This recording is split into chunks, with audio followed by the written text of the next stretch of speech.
Audiolivro com disposição de Cristiane Batista, grata. Os dois sentidos do fluxo esquiza, capitalismo e esquizofrenia. Deleuze e Guattari. Há grandes diferenças entre essa linguística dos fluxos e a linguística do significante. A linguística saussuriana, por exemplo, descobre de fato um campo de imanência constituído pelo valor, isto é, pelo sistema de relações entre elementos últimos do significante, mas, além desse campo de imanência ainda supor a transcendência do significante, que o descobre ao menos pelo seu recuo. Os elementos que povoam este campo têm por critério uma identidade mínima que devem às suas relações de oposição, e que eles conservam através das variações de todo o tipo que os afetam.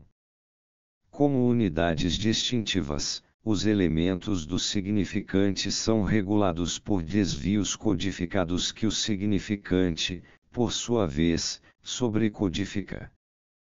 Disso resultam diversas consequências, mas sempre convergentes: a comparação da linguagem a um jogo, a relação significado-significante, em que o significado encontra-se por natureza subordinado ao significante, as figuras definidas como efeitos do próprio significante, os elementos formais do significante determinados em relação a uma substância fônica, a qual a própria escrita confere um privilégio secreto.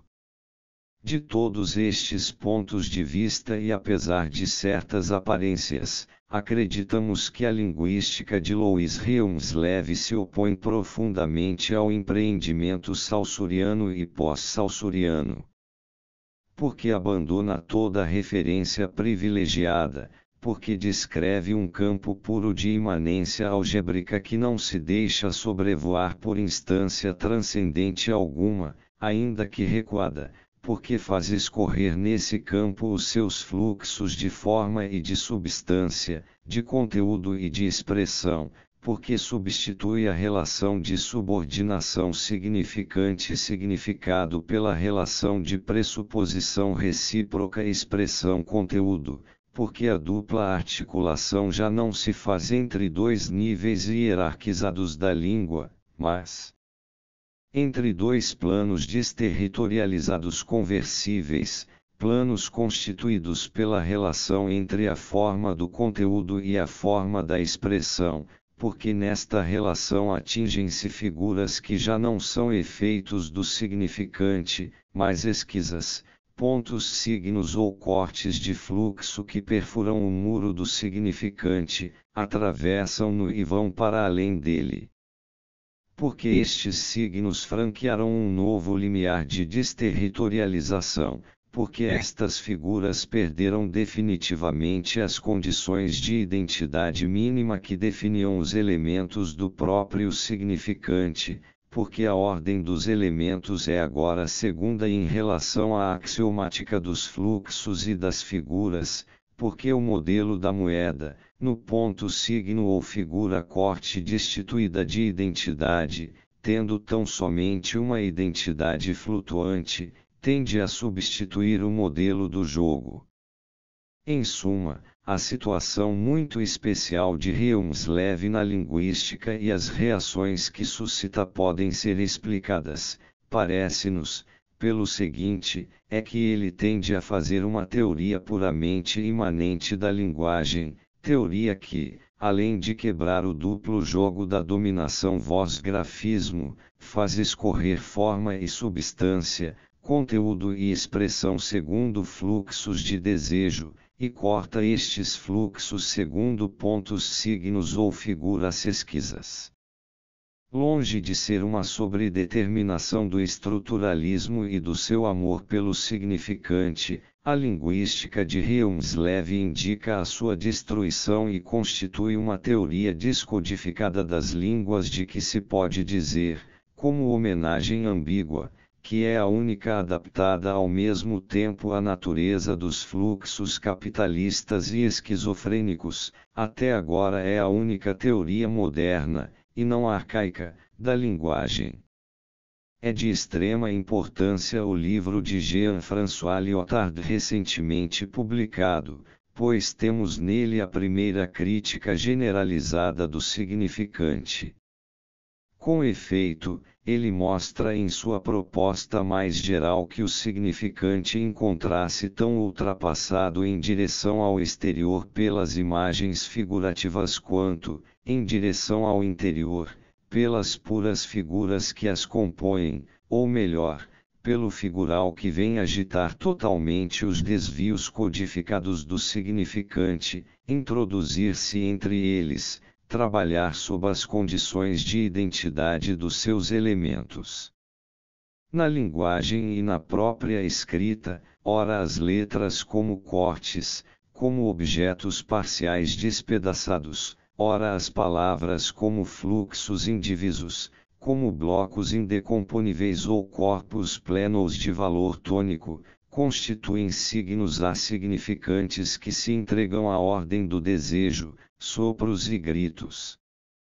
Notadamente, as pesquisas formais da escrita manual ou impressa mudam de sentido, conforme os caracteres das letras e as qualidades das palavras estejam a serviço de um significante cujos efeitos eles exprimem segundo regras exegéticas ou, ao contrário, atravessam esse muro para fazer escorrer os fluxos, instaurar cortes que ultrapassam ou quebram as condições de identidade do signo, que fazem escorrer e eclodir livros no livro, entrando em configurações múltiplas de que já são testemunhas. Os exercícios tipográficos de Mallarmé sempre passar sob o significante, limar o muro, o que mostra ainda que a morte da escrita é infinita, enquanto sobe e vem de dentro.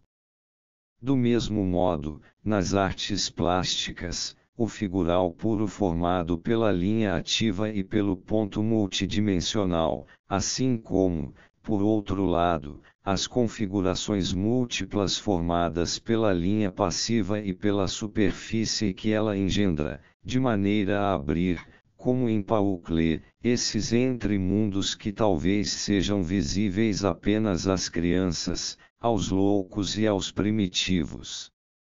E a respeito do sonho, Lyotard mostra em belas páginas que o que trabalha não é o significante mas sim, mais abaixo, o figural que faz surgir configurações de imagens que se servem de palavras, que as fazem escorrer e as cortam segundo fluxos e pontos que não são linguísticos e não dependem do significante, nem dos seus elementos regrados. Em toda parte, Lyotard inverte a ordem do significante e da figura. Não são as figuras que dependem do significante e dos seus efeitos, é a cadeia significante que depende de efeitos figurais, feita ela própria de signos assignificantes, que esmagam tanto os significantes como os significados, que tratam as palavras como coisas, que fabricam novas unidades, que fazem com figuras não figurativas configurações de imagens que se fazem e se desfazem. E estas constelações são como fluxos que remetem ao corte dos pontos, como estes remetem à fluxão do que fazem escorrer ou gotejar. A única unidade sem identidade é a do fluxo esquiza ou do corte fluxo. O elemento do figural puro, a figura matriz, Lyotard denomina desejo, que nos leva às portas da esquizofrenia como processo. Mas de onde vem, então, ao leitor, a impressão de que Lyotard não cessa de paralisar o processo e de assentar as esquizas sobre as margens que ele há pouco abandonou, territórios codificados ou sobrecodificados, espaços e estruturas, aos quais elas apenas trazem transgressões, perturbações e deformações apesar de tudo secundárias, em vez de formarem e de levarem mais longe tanto as máquinas desejantes que se opõem às estruturas, como as intensidades que se opõem aos espaços. É que, apesar da sua tentativa de ligar o desejo a um sim fundamental, Lyotard reintroduz a falta e a ausência no desejo, mantém o desejo sob a lei da castração, com o risco de restabelecer com ela todo o significante, e descobre a matriz da figura no fantasma, o simples fantasma que vem ocultar a produção desejante e todo o desejo como produção efetiva. Porém, ao menos por um instante, a hipoteca do significante foi levantada, esse enorme arcaísmo despótico que faz gemer e curvar muitos de nós, e de que outros se servem para instaurar um novo terrorismo, deslocando o discurso imperial de Lacan para um discurso universitário de pura cientificidade, essa cientificidade sempre apta a realimentar nossas neuroses, para estrangular uma vez mais o processo, para sobrecodificar Édipo pela castração, encadeando-nos as funções estruturais atuais de um déspota arcaico desaparecido. Porque, certamente, nem o capitalismo, nem a revolução, nem a esquizofrenia passam pelas vias do significante. Mesmo e sobretudo em suas violências extremas.